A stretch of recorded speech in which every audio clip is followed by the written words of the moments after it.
ছাত্র প্রতিনিধি রয়েছে তাদের মাধ্যমে তুলে ধরবো।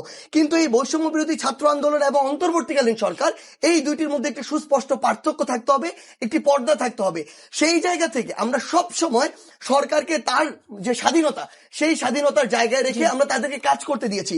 কিন্তু এই যে 6 মাস, আমাদের কাছে মনে হয়েছে যখন অন্তর্বর্তীকালীন সরকার কাজ করা শুরু করেছে, ওই টাইমে এরকম একটা ফ্যাসিস্ট রেজিমকে ভাঙতে হয়েছে, ভেঙে সেখান থেকে ছোট থেকে ধীরে ধীরে বড় হতে হয়েছে, স্টেবল হতে হয়েছে এই অন্তর্বর্তীকালীন সরকারকে।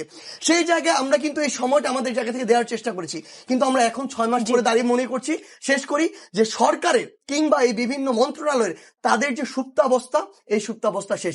এখন যদি তারা তাদের জায়গা থেকে যেই কাজটুকু করা দরকার, যেটা মানুষের প্রত্যাশা, সেটা না করতে পারে, তাহলে আমরা যেভাবে দাঁড়িয়ে গিয়েছিলাম বিগত সময়, আমরা সেইভাবে যে কোনো উপদেষ্টা হোক, যে কোনো চেয়ার হোক, তার বিরুদ্ধে দাঁড়িয়ে যাব। জি, তার মানে হানিমুন শেষ করে এখন রিয়েলিটিতে আসতে হবে। ব্যারিস্টার রুমিন ফারহানা, ছাত্র জনতার অভ্যুত্থানের 6 মাস পর এসে রাজধানী ঢাকা সহ সারা দেশে যে ঘটনাগুলো ঘটছে তা বিএনপির নীতি নির্ধারণী নেতারা সমর্থন করেন না। তারা সন্দেহ করেন ছাত্র জনতার অভ্যুত্থানের এতদিন পর এসব ভাঙচুর বিশৃঙ্খলার পেছনে আগামী জাতীয় সংসদ নির্বাচন দীর্ঘায়িত করা সুদূরপ্রসারী চক্রান্ত অথবা দেশে ভিন্ন কিছুর পথ তৈরি করার প্রেক্ষাপট তৈরির চেষ্টা থাকতে পারে।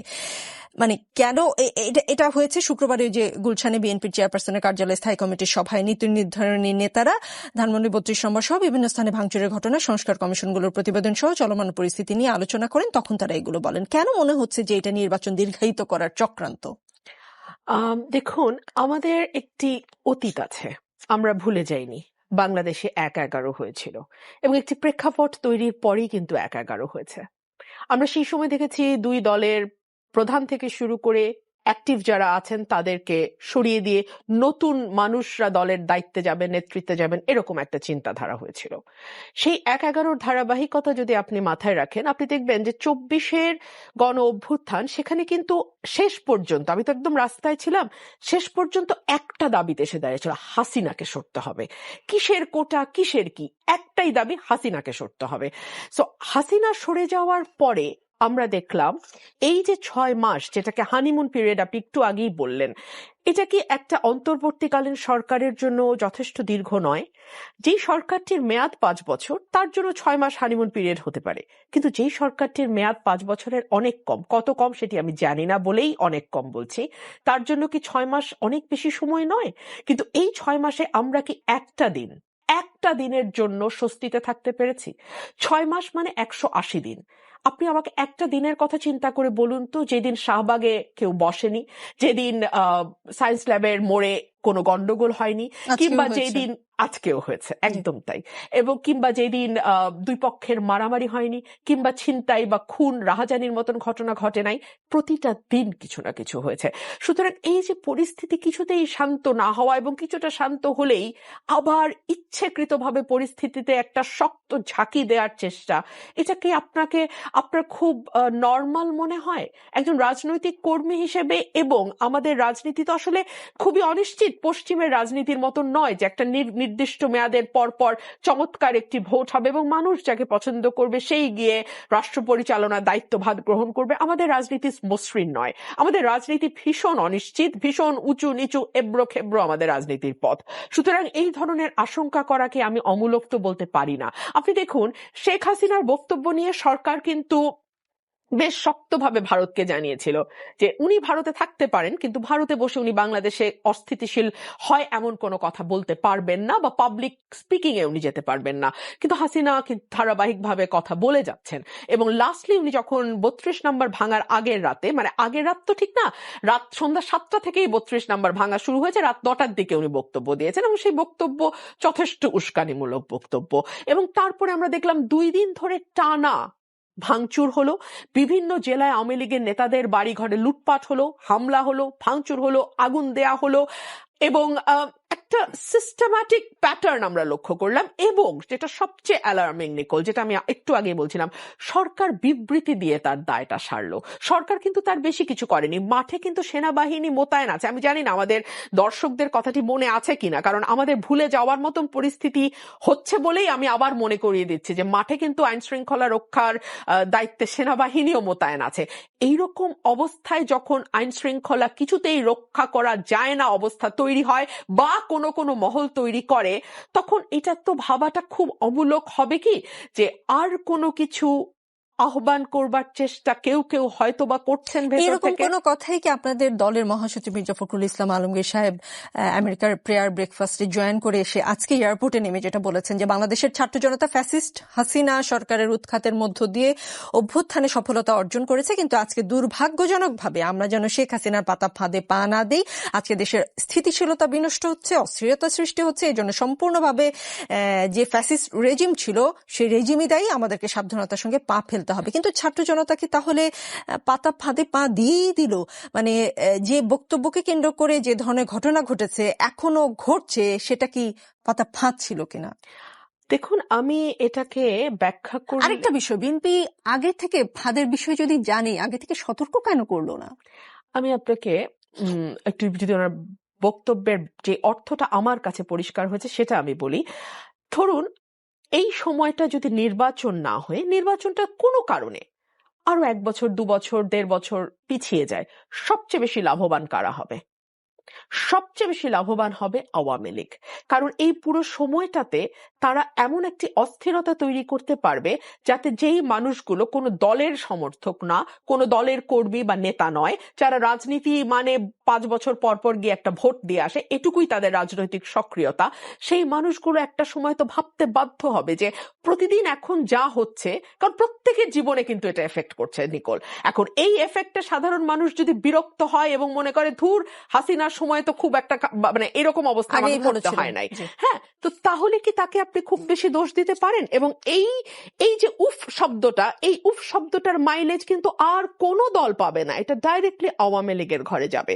সুতরাং আওয়ামী লীগ যদি মনে করে নির্বাচনটা আরো কিছু দূর পেছানোর জন্য যদি কিছু সমস্যা তৈরি করা যায় এবং তারা সেটা করে, তাকে তো আসলে খুব অস্বাভাবিক বলা যায় না। আর আওয়ামী লীগ এমন একটি দল যেই দলটি 91 সালে যখন বিএনপি ক্ষমতায় আসে তখন শেখ হাসিনা নিজে বলেছিলেন আমি একদিনও শান্তিতে থাকতে দেব না, এবং মাশাআল্লাহ উনি বিএনপিকে একদিনও শান্তিতে থাকতে দেননি। 94 সালে সংসদ বর্জন থেকে শুরু করে জামাতকে সঙ্গী করে মাঠের আন্দোলন, মানে উনি বিএনপিকে একদিনও শান্তিতে থাকতে দেননি। তো সেই সময়ের পরিস্থিতির সঙ্গে যদি আপনি আজকের চিন্তা করেন, পরিস্থিতি কিন্তু অনেক বেশি ঘোলাটে হয়েছে, জল কিন্তু অনেক দূর গড়িয়েছে। 91 সালের শেখ হাসিনা কিন্তু প্রধানমন্ত্রিত্বের স্বাদ পাননি, কিন্তু 2024-এর শেখ হাসিনা কিন্তু 20 বছর প্রধানমন্ত্রিত্বের স্বাদ পেয়েছেন। 96 থেকে 2001 এবং 8 থেকে 24, 20 বছর তিনি প্রধানমন্ত্রী হওয়ার স্বাদ পেয়েছেন। 1, 2 হচ্ছে 91-এ শেখ হাসিনাকে কিন্তু দেশ ছেড়ে পালাতে হয়নি, বেইজ্জতি হতে হয় নাই। 2024-এ শেখ হাসিনাকে কিন্তু পালিয়ে যেতে হয়েছে, যার 3 দিন আগে তিনি তার নিজস্ব কথা বলার একটি ভঙ্গি আছে, তো ওভাবে তিনি বলেছিলেন শেখ হাসিনা পালায় না, কিন্তু ওনাকে পালাতে হয়েছে।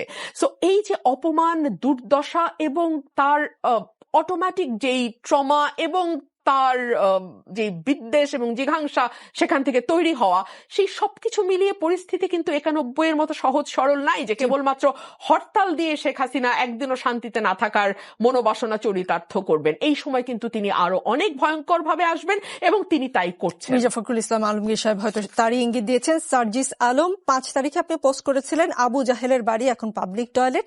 এরপর গত 7 ফেব্রুয়ারি আপনি আরেক পোস্টে লিখেছেন লেটস রিবিল্ড বাংলাদেশ। এখানে আবু জাহেলের বাড়ি বলে কোন স্থাপনার কথা উল্লেখ করেছেন সেটা জানতে চাই। আর গত 5 ফেব্রুয়ারি 32 নম্বর ঘুরিয়ে দেওয়ার পরে আবার লিখলেন লেটস রিবিল্ড বাংলাদেশ, ভাঙার পর গড়ার আহ্বান, মানে কি করে? এবং আমার মনে মানে এইরকম কি মনে করার কোনো কারণ আছে কিনা যেটা আপনারা শুরু করেছেন সেটা আসলে আপনারা এখন আর কন্ট্রোল করতে পারছেন না বলে সেটা আবার রিবিল্ড করে কন্ট্রোল করার চেষ্টা করছেন, কিন্তু যা হবার, যেটা ছড়িয়ে যাবার পুরো বাংলাদেশে সেটা ছড়িয়ে গেছে, এমন কিনা? এরকম কেউ ভাবলে ভুল করবে কিনা? আপনার যে লাইনটি বলেছেন এটার সাথে সরাসরি দ্বিমত প্রকাশ করি যে যা আপনারা শুরু করেছেন সেটা অ্যাকচুয়ালি আপনারা কন্ট্রোল করতে পারছেন কিনা। না, আমরা এটা শুরু করিনি, এটা বাংলাদেশের জনগণ শুরু করেছে। এই বাংলাদেশের জনগণ যদি ওই 3, 4, 5 অগস্টে স্বতঃস্ফূর্ত ভাবে এই বৈষম্যবিরোধী ছাত্র আন্দোলনের ডাকে রাজপথে না নামতো, এই অভ্যুত্থান সফল হতো না। আমরা সব সময় এই যে ক্রেডিটটি, এটি বাংলাদেশের সাধারণ প্রত্যেকটি শ্রেণীর মানুষকে দিয়ে এসেছি। আমরা আমাদের জায়গা থেকে মনে করি এই যে 24-এর যে অভ্যুত্থান হয়েছে, এই যে 32 নম্বরে যে ঘটনাটি হয়েছে, এটার জন্য একমাত্র এবং সবচেয়ে বেশি দায়ী হচ্ছে শেখ হাসিনা, খুনি শেখ হাসিনা। তিনি বিগত 16 বছরে তিনি যা কুকর্ম করেছেন, তার পরিবার, তার সাঙ্গপাঙ্গ, তার দোসররা যা করেছেন, সে কারণেই এই যে 24-এর যে অভ্যুত্থান, সেই অভ্যুত্থান হয়েছে এবং তাকে এভাবে মুখে চুন কালি মেখে দেশ ছেড়ে পালাতে হয়েছে তার সকল কর্মী যারা ছিল সমর্থক তাদেরকে একা করে দিয়ে। এই 5ই আগস্টের পরে আপনি যদি এই 25 সালের এই ঘটনা দেখেন, মানুষ ওই 5ই আগস্টের দিনে এটা হওয়া উচিত ছিল, কিন্তু মানুষ তারপরও কোনো একটা জায়গা থেকে ওই 32-এর দিকে এভাবে যায়নি কিংবা সেটিকে রক্ষা করেছিল। আজকে এটি আবার কেন হলো? কারণ ওই খুনি হাসিনা আবার বাংলাদেশের তরুণ সমাজ এবং ছাত্রদের উদ্দেশ্যে কথা বলতে আসে, যেই খুনি হাসিনা এদেশের হাজারের অধিক ছাত্র জনতাকে এভাবে নির্মমভাবে খুন করেছে শুধু ক্ষমতায় টিকে থাকার জন্য। কোন সাহস এমন একজন খুনি বাংলাদেশের ছাত্র জনতার উদ্দেশ্যে কথা বলতে আসে? তখনই বাংলাদেশের মানুষ আবার ক্ষোভে ফেটে পড়েছে এবং বাংলাদেশের মানুষ ঐক্যবদ্ধভাবে, আপনি সেখানে শুধুমাত্র বৈষম্যবিরোধী ছাত্র আন্দোলনের যারা সমর্থক ছিল, অ্যাক্টিভিস্ট ছিল, তারা গিয়েছে কোনোদিন বলতে পারবেন না। বাংলাদেশের সকল রাজনৈতিক দলের যারা এই অভ্যুত্থানে শক্তি ছিল, সকলে সেখানে অংশগ্রহণ ছিল। আমরা বিএনপির বড় বড় এরকম নেতাকর্মী ছিল যাদের পোস্ট দেখেছি বুলডুজার কোথায়, এবং আমাদেরও ভিতরটা আসলে তখন এই কথাই বলছিল যে বুলডুজার কোথায়। কারণ এই খুনি হাসিনা কিভাবে এই ছাত্র জনতার উদ্দেশ্যে কথা বলতে পারে যখন এই ছাত্র জনতা শহীদ হওয়ার পরে তার বাবা মার চোখের পানি এখনো শুকায়নি? সেই জায়গা থেকে এই যে ক্ষোভের উদ্গীরণ বা মানুষের এই ক্ষোভের যে বিস্ফোরণ, এটা খুনি হাসিনা তার জায়গা থেকে করেছে। আমরা আমাদের জায়গা থেকে তো বলছেন এটা ফাঁদ ছিল। দেখুন, আমরা আমাদের জায়গা থেকে যে জিনিসটি মনে করি, দেখুন তিনি যে কোনো একটা নির্দিষ্ট অ্যাঙ্গেল থেকে বলতে পারেন কথাটি, কিন্তু আমরা আমাদের জায়গা থেকে মনে করি আমরা যদি এই জায়গাটাতে মানে এটা যদি তার ফাঁদে পা দেয়া হতো, তাহলে তার পরের দিনই আমরা আমাদের জায়গা থেকে কখনোই এই পজিশনে আসতাম না। Let's rebuild Bangladesh. একটা উদাহরণ একটু দেই, আপনার কথা বলতে সুবিধা হবে।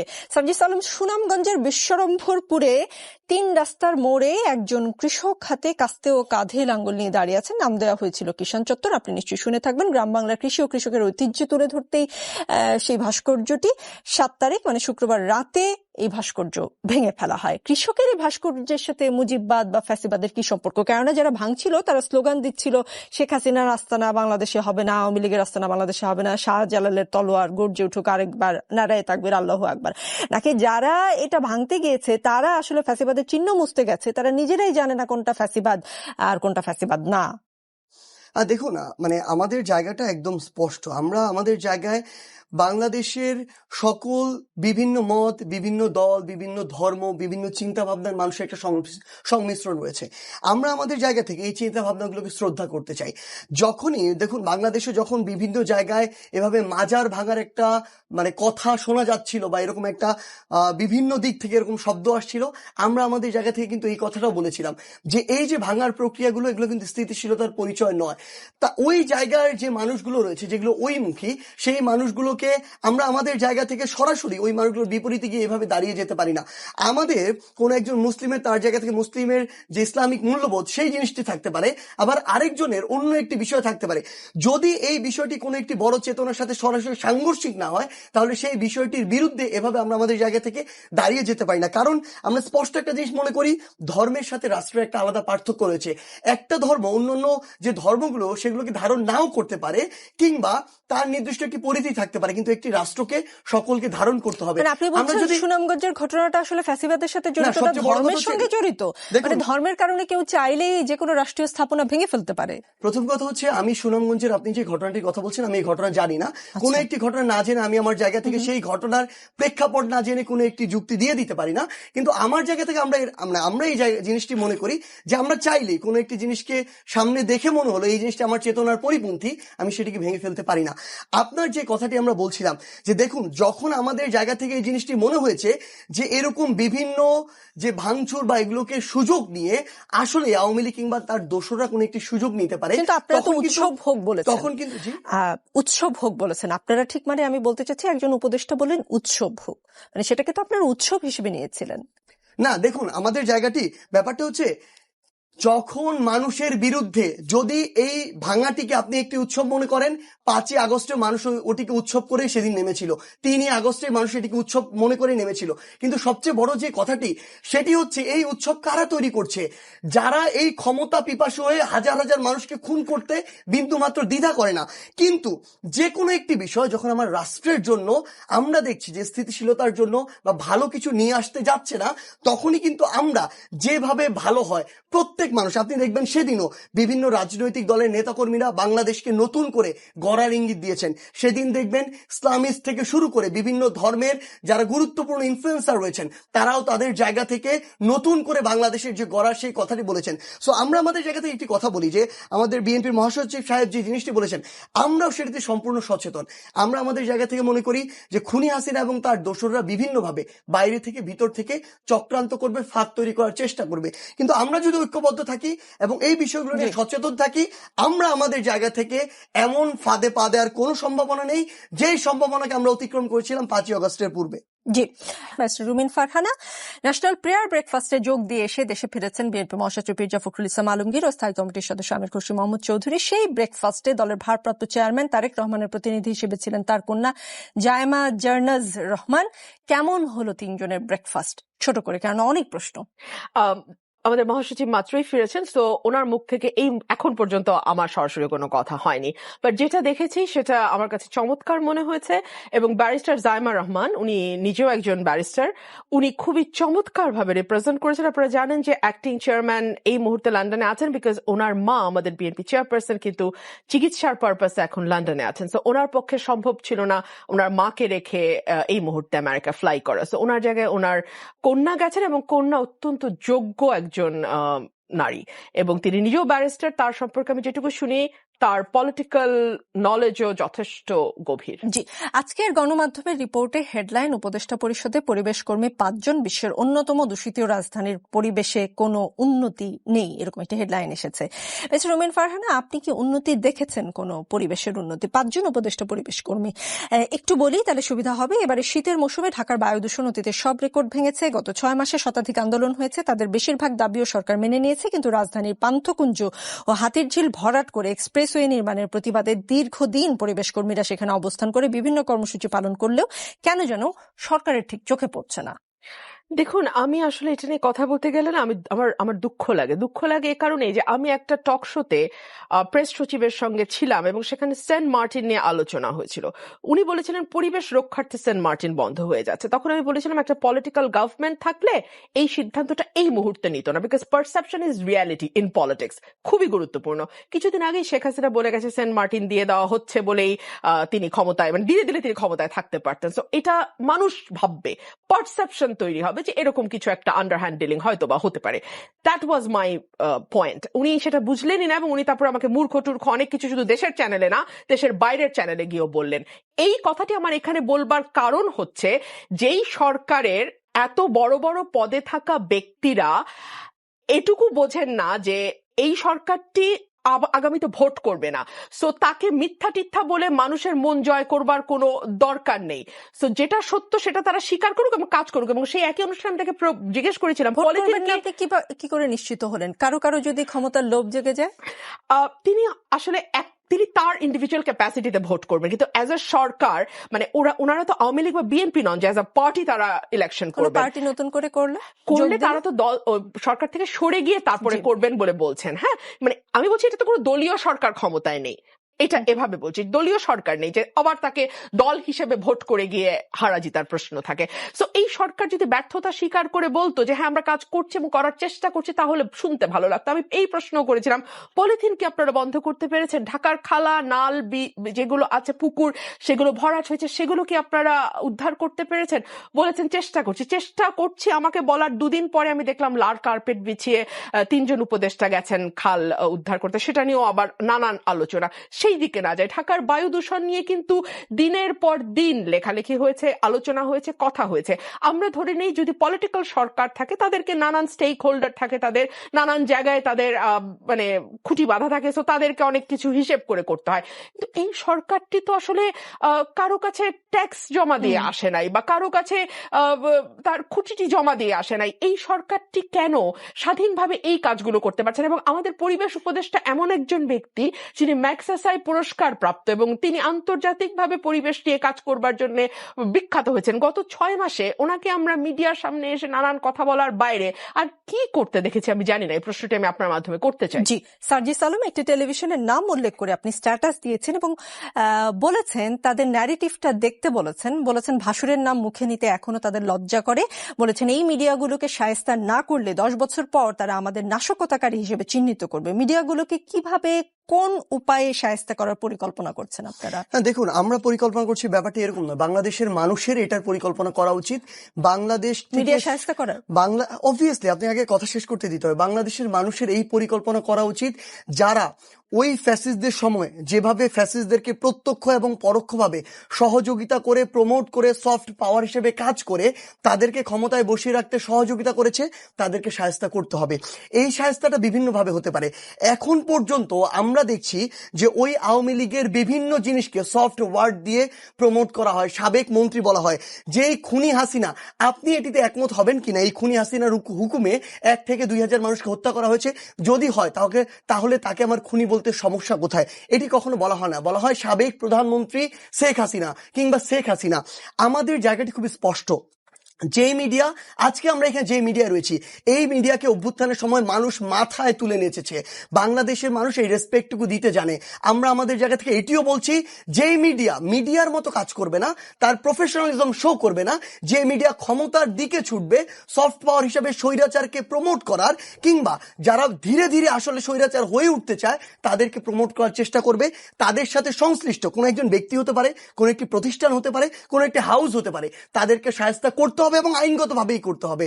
আমরা মনে করি এটি যদি না করে, একটু শেষ করে শব্দটা আমি ওই আইন আর শায়েস্তা দুটি শব্দ বলেছেন, তো আপনি যখন বলবেন, আপনি তো একটা পাবলিক ফিগার, আপনি যখন বলবেন শায়েস্তা করার, এবং তখন আপনার কথায় উদ্বুদ্ধ হয়ে যদি লিটারেলি কেউ শায়েস্তা করতে যায়, সেই দায় কি আপনি নেবেন? আইন আছে দেশে, গণমাধ্যম কমিশন আছে, সেখানে না গিয়ে আপনি বলে দিলেন শায়েস্তা করার কথা। না, অবশ্যই। দেখুন, যখন আমার চোখের সামনে এরকম জিনিস একটার পর একটা হতে থাকবে, আমি যখন কিছু প্রতিবাদ করব না, এই কথাটি কিন্তু আজকে থেকে 5 মাস আগে বলেনি, অভ্যুত্থান পরবর্তী সময়ে কিন্তু ধীরে ধীরে বলা শুরু করেছে, যেই অভ্যাসটি আজকে থেকে 6 মাস আগে তাদের ছিল। অর্থাৎ যখন আমরা কথা বলছি না, খুব ভালো সাজছি, তখন তারা ধীরে ধীরে এই সুযোগটি নিচ্ছে।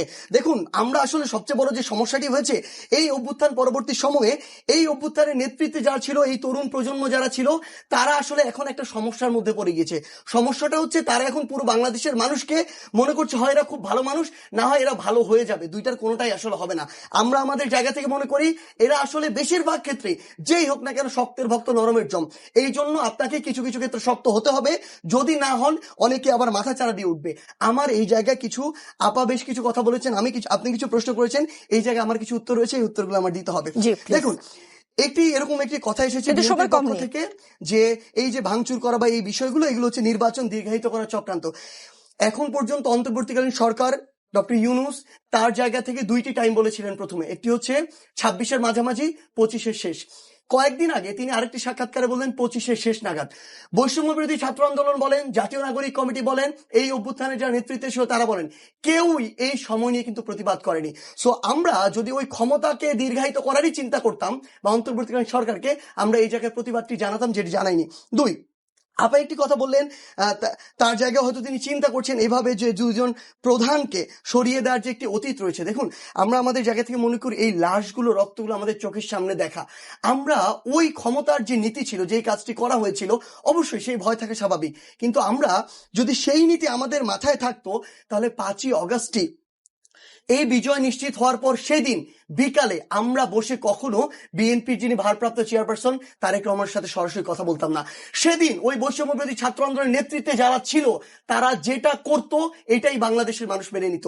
তারপর সেদিন আমরা বিএনপির সাথে কথা বলেছি, জামায়াতের সাথে কথা বলেছি, অন্যান্য রাজনৈতিক দলগুলোর সাথে কথা বলেছি, সিভিল সোসাইটির সাথে কথা বলেছি, সেনাবাহিনীর সাথে কথা বলেছি, প্রত্যেক স্টেক হোল্ডার যারা এই অভ্যুত্থানের সাথে সংশ্লিষ্ট ছিল সকলের সাথে কথা বলেছি। সো আমরা যে একটা জিনিস শুধু স্পষ্ট করে বলি, এই ক্ষমতা এই মুহূর্তে আমাদের চোখের সামনে নেই।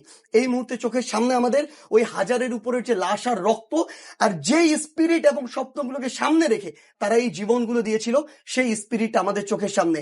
এটার জন্য আমাদের যে লড়াই, এই লড়াইটা করতে আমরা আমাদের জায়গায় প্রস্তুত। এবং আরেকটা জিনিস হচ্ছে, সরকারে আমরা সমালোচনা করি, আমি আমার জায়গা থেকে অসংখ্য সমালোচনা করি, কিন্তু সবচেয়ে বড় কথা হচ্ছে কি, এই সরকারটা কোন সময় আছে, এই সরকারটা কি ফেস করছে। বিগত 16 বছরে বাংলাদেশে প্রত্যেকটা রাজনৈতিক দল আপারা থেকে শুরু করে আমরা তাদের ভয়েস শুনে শুনে নতুন ইনসাইট পেতাম। সরকারের বিরুদ্ধে রুমিন ফারহানা আপা কথা বলতো, আন্দালিব রহমান পার্থ কথা বলতো, পিনাকি ভট্টাচার্য কথা বলতো, ইলিয়াস হোসেন কথা বলতো। এই কথাগুলো আমাদেরকে নতুন করে ভাবতে শেখাতো। সবচেয়ে গুরুত্বপূর্ণ যে বিষয়টি হচ্ছে, এই বিগত 16 বছরে সবাই তাদের জায়গা থেকে সর্বোচ্চ চেষ্টা করেছে, খুনি হাসিনাকে সরাতে পারেনি। 24-এর ইলেকশনের পরে মানুষ মনে করছিল আর মনে হয় সরানো সম্ভব না, এই চিন্তাটাও মানুষের ভিতরে এসেছিল। সেই জায়গায় তাহলে এমন একটা রেজিম প্রত্যেকটা জায়গায় তৈরি করা হয়েছিল। খুনি হাসিনা শুধু পালিয়েছে, প্রত্যেকটা অফিসে প্রত্যেকটা জায়গায় এখন পর্যন্ত যেটুকু সহযোগিতা করা দরকার চেয়ারটিকে সামনে রেখে ওইটুকু পর্যন্ত সহযোগিতা এখন পর্যন্ত পাওয়া যাচ্ছে না। কিন্তু সবচেয়ে বড় কথা হচ্ছে, আপনি তো একটা সেট আপ রেডি করে রাখেননি যে আমি অর্ডার দিলাম, আমার একটা সেট আপ তৈরি, সেটাকে দিয়ে আমি এটাকে প্রতিস্থাপন করে ফেলবো। এই জায়গায় সরকারের সবচেয়ে বড় সমস্যাগুলো সরকার ফেস করছে। আরেকটা জিনিস হচ্ছে, আপনি খুব ভালো করে জানবেন এই নিউজের হেডলাইন কি হবে ডিজিএফআই ফোন দিয়ে ঠিক করে দিত। এই জায়গায় প্রত্যেকটা মানুষ এটা আরো বেশি ফেস করেছিল। মানুষের এতদিন ধরে মুখ বন্ধ করে রাখা হয়েছিল, সেই মানুষগুলো এখন কথা বলতে পারে। আমি শুধু শেষ করি, 30 সেকেন্ড নিব।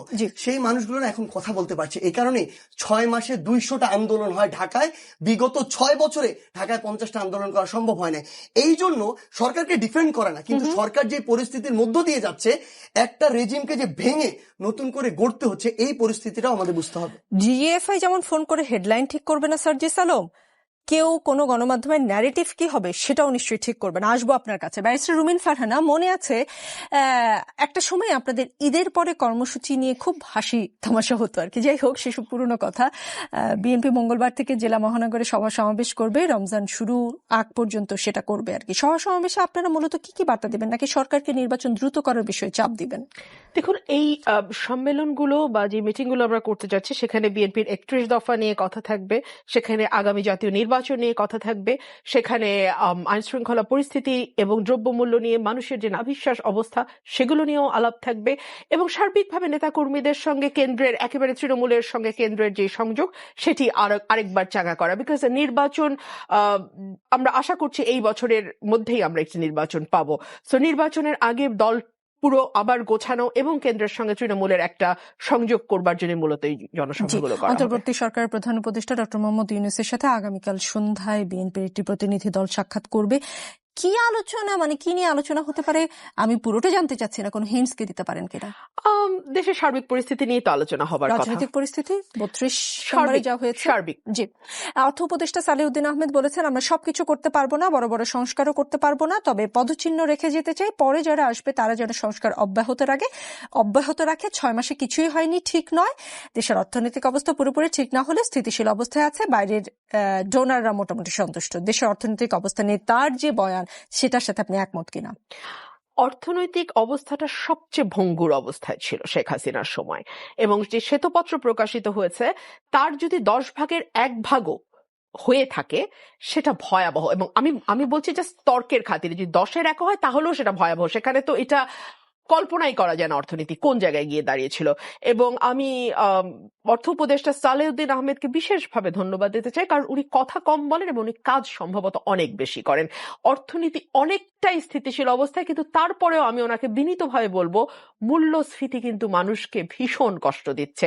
আমরা তো আসলে, ওনারা তো অনেক বড় বড় জায়গায় আছেন এবং ওনারা যেহেতু সরাসরি রাজনীতির সঙ্গে কোনোদিনই যুক্ত ছিলেন না, ওনাদের দরজা বরাবর একেবারে সাধারণ মানুষ যেতে পারতো না, কথা বলার সুযোগও ছিল না। কিন্তু আমাকে আমাকে তো আসলে 15-20 দিন গ্রামে থাকি, তারপর যখন শহরে আসে আমি রিক্সায় চড়ি, গণপরিবহনে চড়ি, আমাকে অনেক মানুষের সঙ্গে কথা বলি এবং আমাকে চেনে বলে অনেক মানুষ এসে কথা বলে, এবং প্রত্যেকেই কিন্তু একটা কথাই বলে, নিকোল আপা আর তো পারি না, সংসার তো চলে না। আমি সালাউদ্দিন স্যারকে অনুরোধ করব উনি এই দিকটা রমজানের আগে একটু একটু মনোযোগ দেবেন। জি, আইন শৃঙ্খলা নিয়ন্ত্রণে আজকে সন্ধ্যা থেকে কাজ শুরু করছে সেন্ট্রাল কমান্ড সেন্টার। স্বরাষ্ট্র মন্ত্রণালয় ও সশস্ত্র বাহিনীর সমন্বয়ে বিশেষ কমান্ড সেন্টার সারা দেশের আইন শৃঙ্খলা পরিস্থিতি পর্যবেক্ষণ করবে। বিকেলে ফরেন সার্ভিস একাডেমিতে একটা প্রেস ব্রিফিং এ প্রধান উপদেষ্টা প্রেস সচিব যখন ডিক্লেয়ার করেন তখনই আমরা জানতে পারি।